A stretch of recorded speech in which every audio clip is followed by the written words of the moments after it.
you. Thank you. Thank you. Thank you. Thank you, everyone. Thank you. Thank you. Thank you. Thank you all.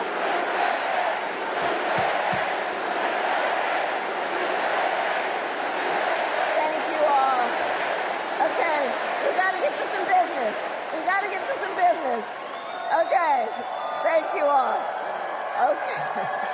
Thank you, thank you, thank you, thank you, thank you, thank you, thank you, please, thank you, please, thank you so very much. Thank you, everyone. Thank you, everyone. Thank you. Okay, let's get to business. Let's get to business. All right. So let me start by thanking my most incredible husband, Doug, for being an incredible partner to me, an incredible father to Cole and Ella, and happy anniversary, Dougie. I love you so very much. To our President Joe Biden, when I think about the path that we have traveled together, Joe, I am filled with gratitude. Your record is extraordinary, as history will show, and your character is inspiring. And Doug and I love you and Jill and are forever thankful to you both.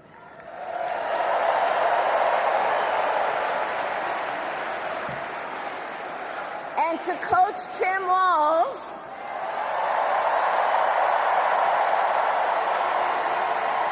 you are going to be an incredible vice president. And to the delegates and everyone who has put your faith in our campaign, your support is humbling. So, America, the path that led me here in recent weeks was no doubt unexpected. But I'm no stranger to unlikely journeys. So, my mother, our mother, Kamala Harris, had one of her own. And I miss her every day, and especially right now. And I know she's looking down, smiling. I know that. So my mother was 19 when she crossed the world alone, traveling from India to California with an unshakable dream to be the scientist who would cure breast cancer. When she finished school, she was supposed to return home to a traditional arranged marriage. But as fate would have it, she met my father, Donald Harris, a student from Jamaica. They fell in love and got married, and that act of self-determination made my sister Maya and me. Growing up, we moved a lot. I will always remember that big Mayflower truck packed with all our belongings, ready to go to Illinois, to Wisconsin, and wherever our parents' jobs took us. My early memories of our parents together are very joyful ones. A home filled with laughter and music, Aretha, Coltrane, and Miles. At the park, my mother would say, "Stay close." But my father would say, as he smiled, "Run, Kamala, run. Don't be afraid. Don't let anything stop you."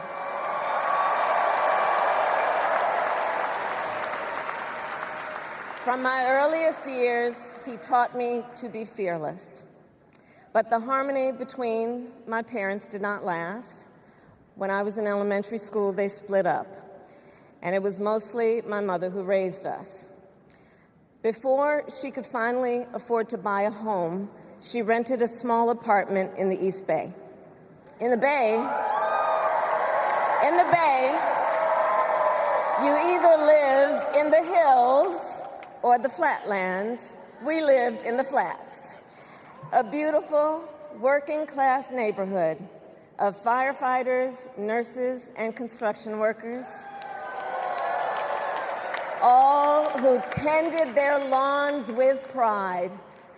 My mother, she worked long hours, and like many working parents, she leaned on a trusted circle to help raise us.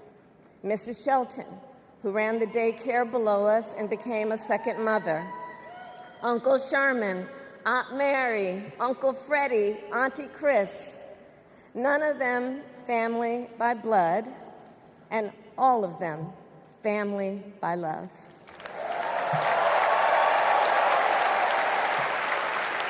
Family who taught us how to make gumbo, how to play chess, and sometimes even let us win. Family who loved us, believed in us, and told us we could be anything and do anything.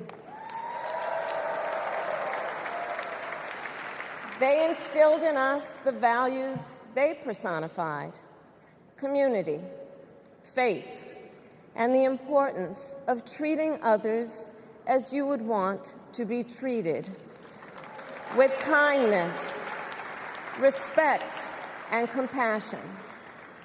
My mother was a brilliant, 5-foot-tall, brown woman with an accent. And as the eldest child, I saw how the world would sometimes treat her. But my mother never lost her cool. She was tough, courageous, a trailblazer in the fight for women's health, and she taught Maya and me a lesson that Michelle mentioned the other night. She taught us to never complain about injustice, but do something about it. Do something about it. That was my mother. And she taught us, and she also taught us, and never do anything half-assed. And that is a direct quote. A direct quote. I grew up immersed in the ideals of the civil rights movement. My parents had met at a civil rights gathering, and they made sure that we learned about civil rights leaders, including the lawyers like Thurgood Marshall and Constance Baker Motley, those who battled in the courtroom to make real the promise of America. So at a young age, I decided I wanted to do that work. I wanted to be a lawyer. And when it came time to choose the type of law I would pursue, I reflected on a pivotal moment in my life. You see, when I was in high school, I started to notice something about my best friend, Wanda. She was sad at school, and there were times she didn't want to go home. So one day I asked if everything was all right, and she confided in me that she was being sexually abused by her stepfather. And I immediately told her she had to come stay with us, and she did. This is one of the reasons I became a prosecutor, to protect people like Wanda, because I believe everyone has a right to safety, to dignity, and to justice.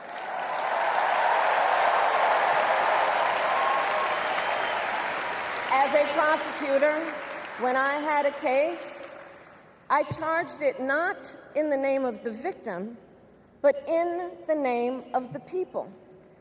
For a simple reason. In our system of justice, a harm against any one of us is a harm against all of us.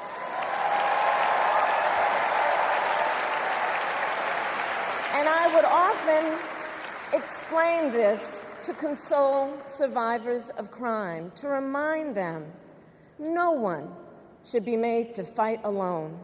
We are all in this together. And every day in the courtroom, I stood proudly before a judge and I said 5 words: Kamala Harris for the people.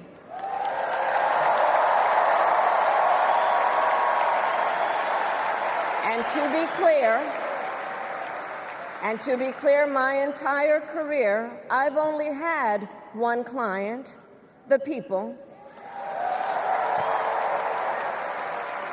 And so, on behalf of the people, on behalf of every American, regardless of party, race, gender, or the language your grandmother speaks, on behalf of my mother and everyone who has ever set out on their own unlikely journey, on behalf of Americans like the people I grew up with, people who work hard, chase their dreams, and look out for one another, on behalf of everyone whose story could only be written in the greatest nation on earth, I accept your nomination to be President of the United States of America.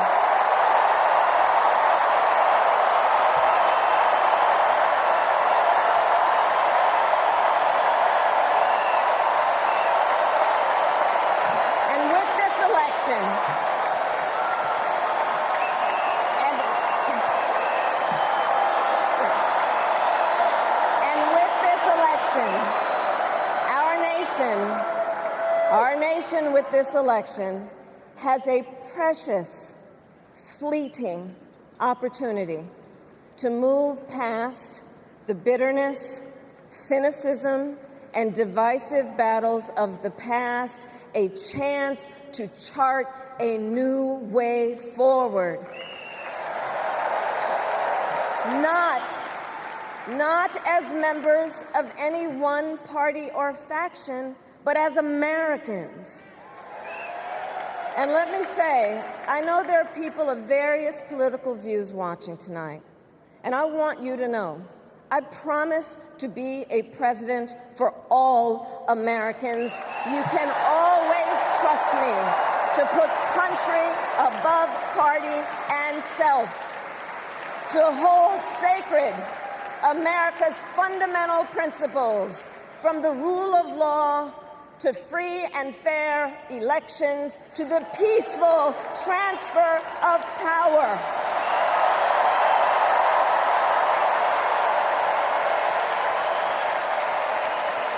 I will be a president who unites us around our highest aspirations, a president who leads and listens, who is realistic, practical, and has common sense, and always fights for the American people. From the courthouse to the White House, that has been my life's work. As a young courtroom prosecutor in Oakland, California, I stood up for women and children against predators who abuse them. As Attorney General of California, I took on the big banks, delivered $20 billion for middle-class families who faced foreclosure, and helped pass a homeowner Bill of Rights, one of the first of its kind in the nation.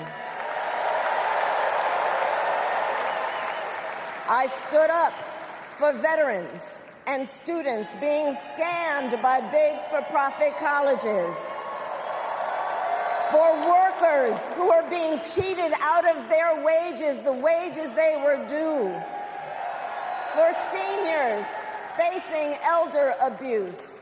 I fought against the cartels who traffic in guns and drugs and human beings, who threaten the security of our border and the safety of our communities. And I will tell you, these fights were not easy, and neither were the elections that put me in those offices. We were underestimated at practically every turn, but we never gave up, because the future is always worth fighting for. And that's the fight we are in right now. fight for America's future.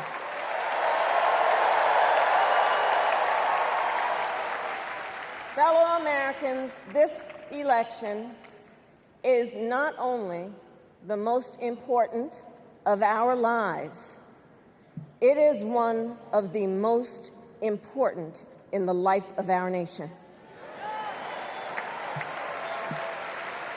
In many ways, Donald Trump is an unserious man. But the consequences of putting Donald Trump back in the White House are extremely serious. Consider not only the chaos and calamity when he was in office, but also the gravity of what has happened since he lost the last election.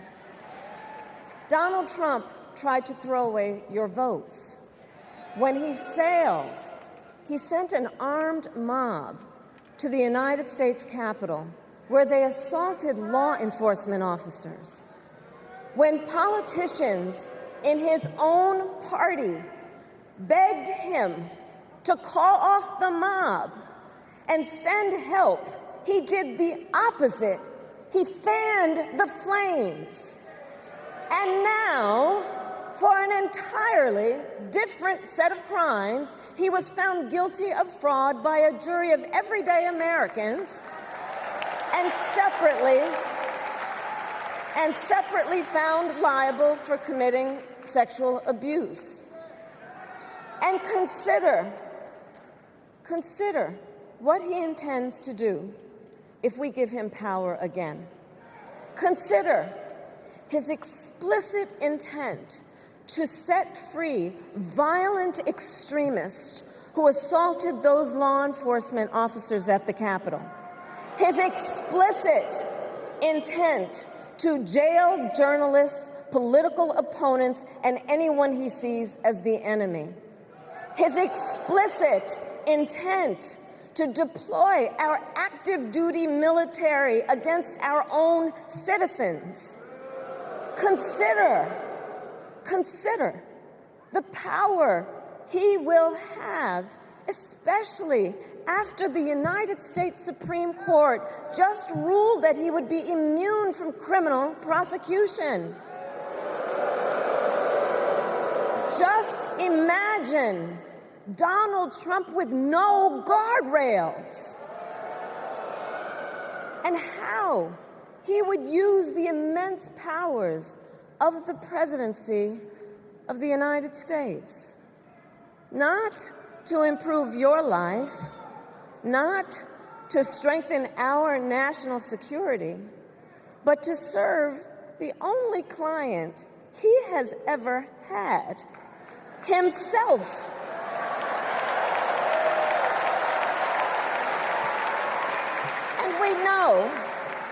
And we know what a second Trump term would look like. It's all laid out in Project 2025, written by his closest advisors, and its sum total is to pull our country back to the past. But America, we are not going back. We are not going back. We are not going back.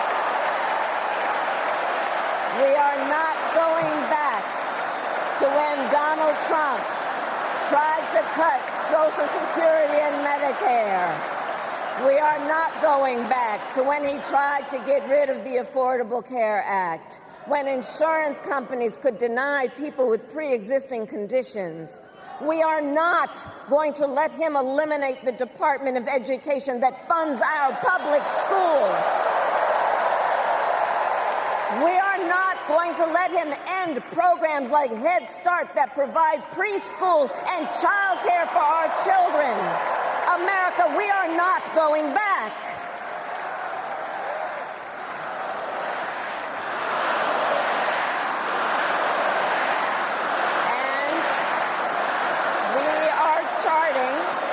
And we are charting a new way forward.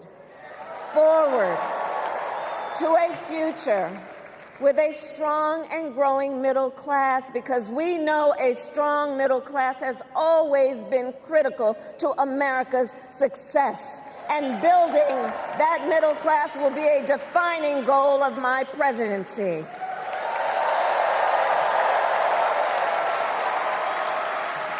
And I'll tell you, this is personal for me. The middle class is where I come from. My mother kept a strict budget. We lived within our means, yet we wanted for little. And she expected us to make the most of the opportunities that were available to us and to be grateful for them. Because, as she taught us, opportunity is not available to everyone. That's why we will create what I call an opportunity economy where everyone has the chance to compete and a chance to succeed. Whether you live in a rural area, small town, or big city. And as president, I will bring together labor and workers and small business owners and entrepreneurs and American companies to create jobs, to grow our economy, and to lower the cost of everyday needs like health care and housing and groceries. We will provide access to capital for small business owners and entrepreneurs and founders. And we will end America's housing shortage and protect Social Security and Medicare. Now compare that to Donald Trump, because I think everyone here knows he doesn't actually fight for the middle class. He doesn't actually fight for the middle class. Instead, he fights for himself and his billionaire friends. And he will give them another round of tax breaks that will add up to $5 trillion to the national debt. And all the while, he intends to enact what in effect is a national sales tax, call it a Trump tax, that would raise prices on middle-class families by almost $4,000 a year. Well, instead of a Trump tax hike, we will pass a middle-class tax cut that will benefit more than 100 million Americans.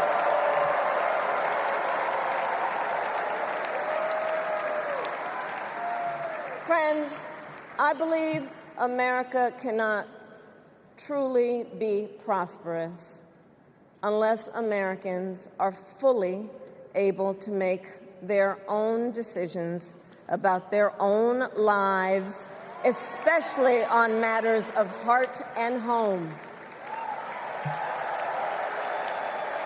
But tonight, in America, too many women are not able to make those decisions.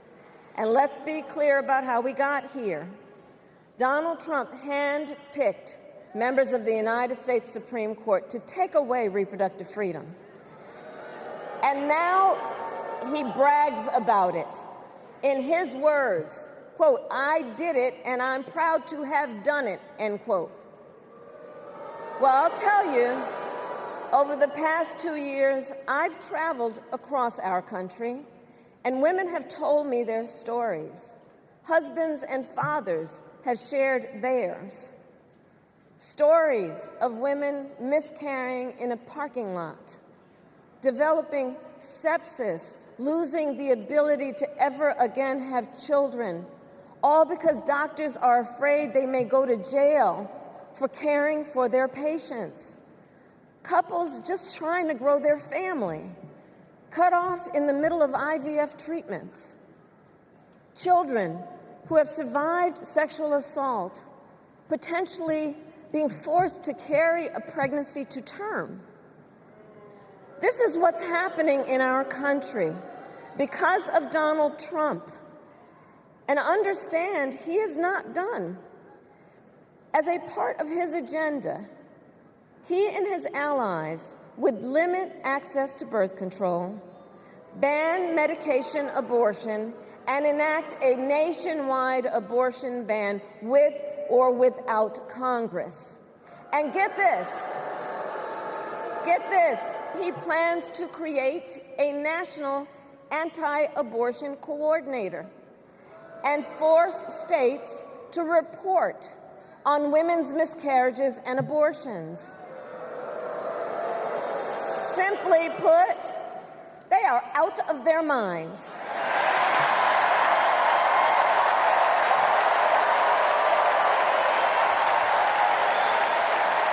And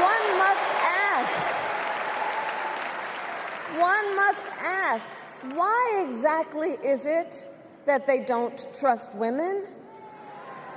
Well, we trust women. We trust women. And when Congress passes a bill to restore reproductive freedom, as President of the United States, I will proudly sign it into law.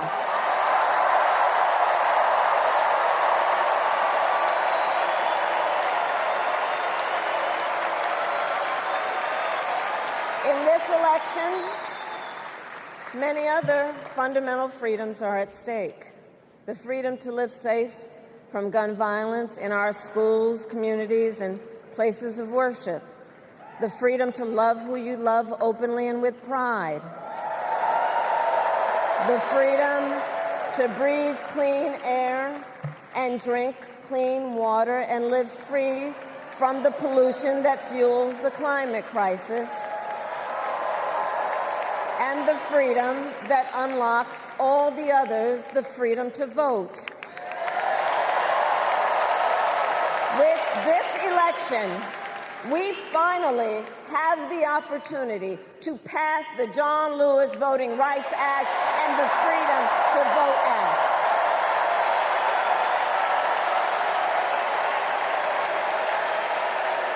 And let me be clear. After decades in law enforcement, I know the importance of safety and security, especially at our border. Last year, Joe and I brought together Democrats and conservative Republicans to write the strongest border bill in decades. The Border Patrol endorsed it. But Donald Trump believes a border deal would hurt his campaign.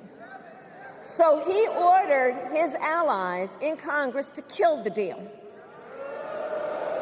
Well, I refuse to play politics with our security, and here is my pledge to you. As president, I will bring back the bipartisan border security bill that he killed, and I will sign it into law. I know we can live up to our proud heritage as a nation of immigrants and reform our broken immigration system. We can create an earned pathway to citizenship and secure our border.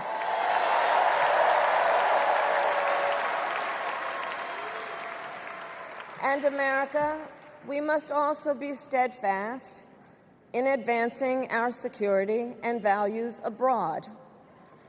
As Vice President, I have confronted threats to our security, negotiated with foreign leaders, strengthened our alliances, and engaged with our brave troops overseas.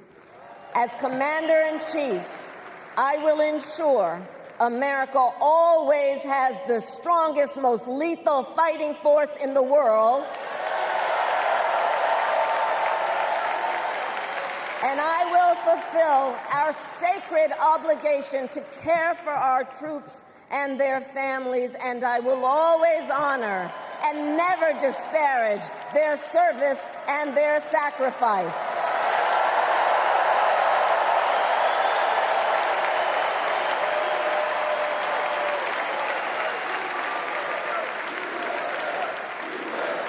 I will make sure that we lead the world in into the future on space and artificial intelligence, that America, not China, wins the competition for the 21st century, and that we strengthen, not abdicate, our global leadership.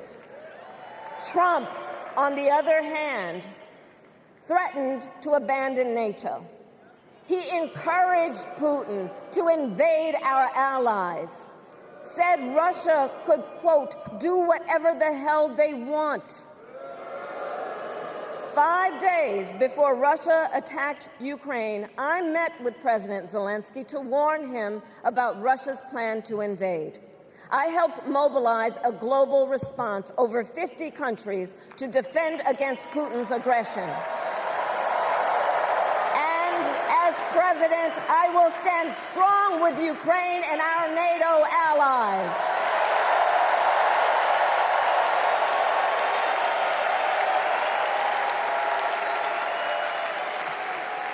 With respect to the war in Gaza, President Biden and I are working around the clock, because now is the time to get a hostage deal and a ceasefire deal done.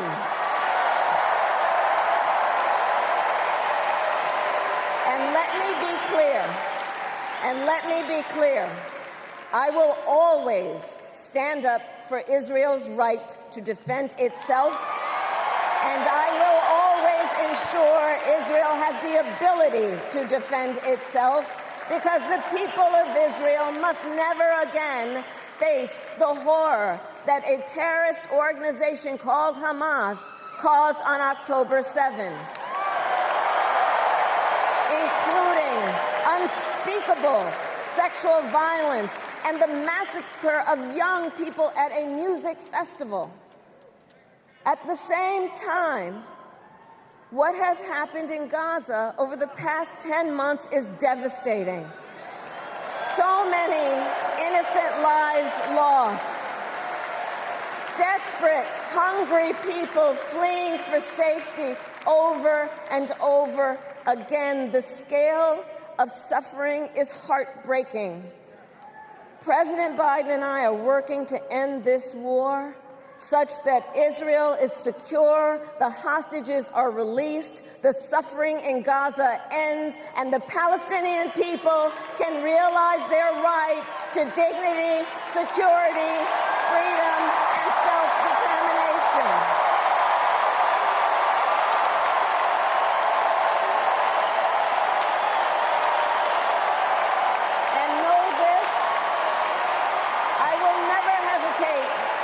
Whatever action is necessary to defend our forces and our interests against Iran and Iran-backed terrorists. I will not cozy up to tyrants and dictators like Kim Jong-un who are rooting for Trump,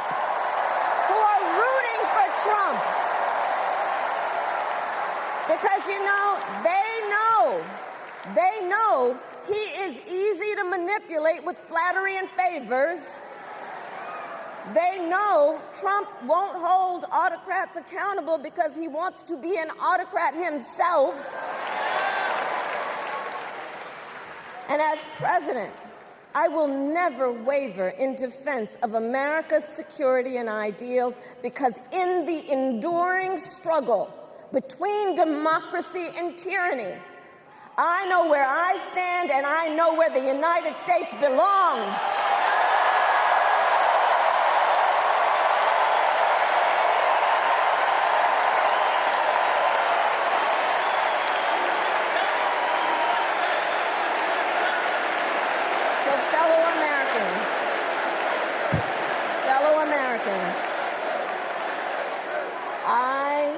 I love our country with all my heart. Everywhere I go, in everyone I meet, I see a nation that is ready to move forward, ready for the next step in the incredible journey that is America. I see an America where we hold fast to the fearless belief that built our nation and inspired the world, that here, in this country, anything is possible, that nothing is out of reach. An America where we care for one another, look out for one another, and recognize that we have so much more in common than what separates us. That none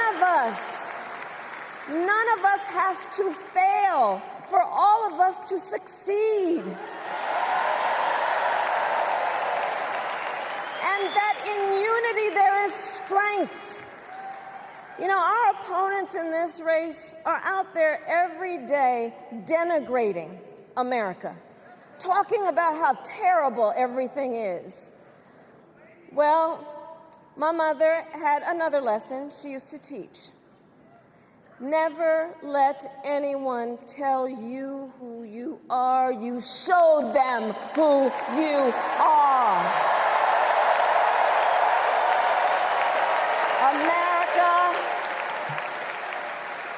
let us show each other and the world who we are and what we stand for. Freedom, opportunity, compassion, dignity, fairness, and endless possibilities.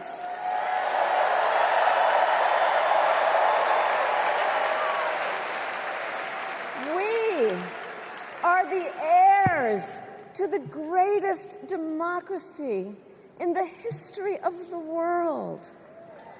And on behalf of our children and our grandchildren and all those who sacrificed so dearly for our freedom and liberty, we must be worthy of this moment. It is now our turn to do what generations before us have done, guided by optimism and faith, to fight for this country we love, to fight for the ideals we cherish, and to uphold the awesome responsibility that comes with the greatest privilege on earth, the privilege and pride of being an American.